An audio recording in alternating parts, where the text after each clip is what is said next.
We see Antalis as a mirror of ourselves. You know, they're a huge organisation. They've got the ability to scale, to deliver. They're financially very strong. So those are all the box tickers that anyone looks for in their supply chain. But they also have the same listening and learning culture as we do ourselves as a company. So we find it's fantastic to have a true partnership. And often we look at a supply chain and people talk about partnerships, but it's very one-sided, and someone's trying to beat the other with gives you lowest price, and you know, were the customer are very important.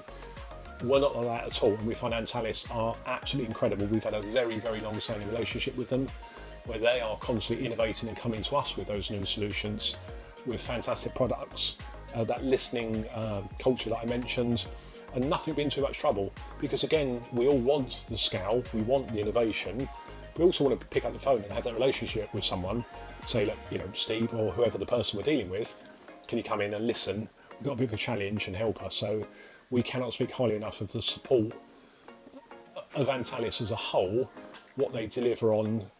I wouldn't say we take it for granted, the scale of what they can do, but everything they do with the innovation and everything across the board, we believe separates them from anyone else in the market.